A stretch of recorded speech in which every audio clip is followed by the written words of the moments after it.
National standards seems to be a big dividing line. Education seems to be a huge election issue. I want to go around the panel and ask, under your government, would national standards, which teachers seem to hate, many parents do like, would it stay or would it go? Let's start with you.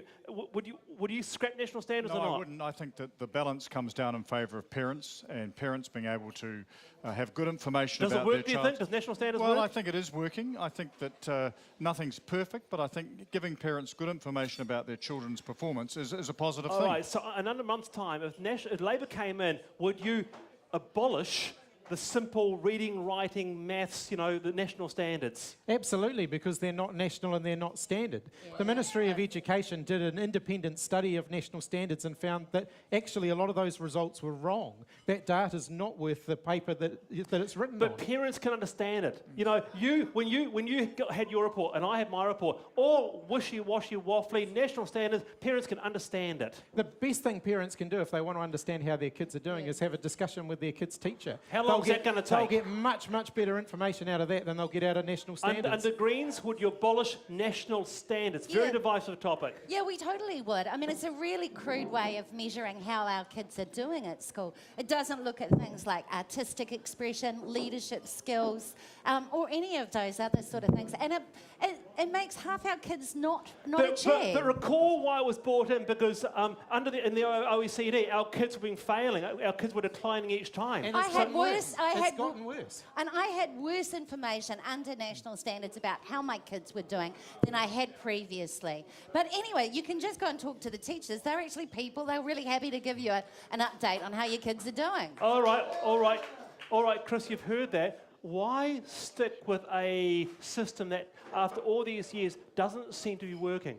Well, parents should talk to teachers, absolutely, and they should have a conversation around how their child's doing, which they're allowed to know about because of national standards. It's about better information. It's about better information for parents about how their kids are doing at school. And it tells them whether or not they're below where they should be, or about where they should be, or if they're exceeding where they should be. Teaching to the That's test. a fundamentally piece of important information. It's teaching to the test, No, Chris, and it's tick box teaching, No, and it's not working. That's not right. It doesn't teach to the test. It does. Teachers are required to make an overall judgment in regard to where students are at, and it's absolutely vital information for parents. We want to take it the next step further and put it online for parents so they can get easier access to people. If it's not teaching to the test, then why, when independent studies come through like PISA, are our results going backwards? Because the PISA comes in and tests kids on different things to what national standards tests them on, and suddenly their performance is actually going backwards. All right, just briefly, how will it work online, and then you two?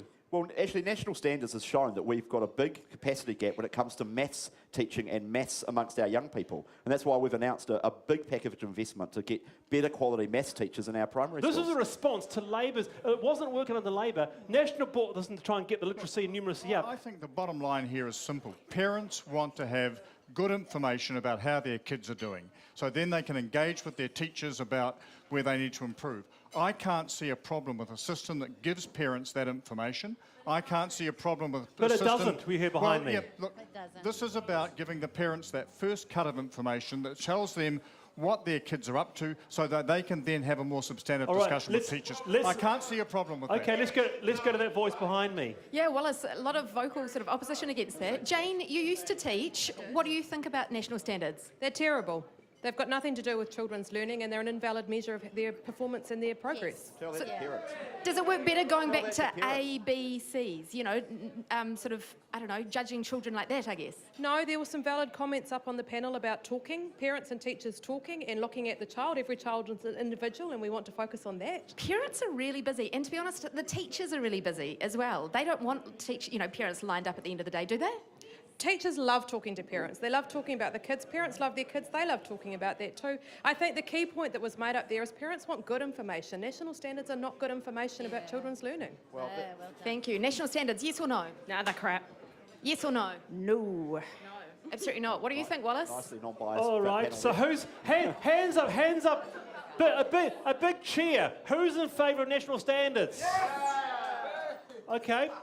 Charlotte, go to one of those. And who's against national standards? Wow, my God. Okay, so it is the pub. But Charlotte, go to one of those. Who said yes? Who said yes? They're not admitting it now. Okay. Oh, right down here. Did someone say they were approving of national standards at this table? Yes, I approve of them. Absolutely approve of them. It's called benchmarking, and it's about the teachers being accountable. And I've been a parent and I've been at a school and my son was doing very well except for anyone else of his decile. So the information's valid, you think it is? Absolutely. And it's about managing the tail, and if the tail's not performing, we need to send more money there and have the social outcomes we need. Thank you very much. There you go. So, Chris, back to you. It's about benchmarking. Those parents can benchmark their kids. Here's an example. The principal of Sylvia Park School, Barbara Alalatua, say kids love it. They've got little cards on the wall. They know where they're at. They aspire to it, you know. She loves it. The thing is, it's not benchmarking or measuring their progress, really. So basically, if a child starts school well below and makes a huge amount of progress but is still slightly below the standard, they're judged to be not achieved. On the other hand, if they start school at the standard and they make no progress, then their parents are going to get this misguided impression that they're doing well, even though they might be learning absolutely nothing. They don't measure progress. They're not actually a good benchmark of how well kids are doing. Plenty of schools out there and plenty of teachers out there making really effective use of national standards, and parents love it, and they're raising achievement for kids, and the parents are responding really well to that. What do you make of that, Denise, what Chris says? Yeah, they're not improving standards for kids. They're absolutely not. I mean, yes, it's fine that, that we should be measuring an individual child's performance, but measure what they're doing, not against a national or some sort of benchmark that's been set there by the government. Well, You've got to measure it against something. And I mean, I think what we need to be doing... We've got to move on. We've got to move on. I want to hear what you all think. National standard is going to be a big election issue. It already is. Hashtag backbenchers with an ES. Next up, though, renters' rights. Do they need to be enforced better in Aotearoa? Supporting local content so you can see more of New Zealand on air.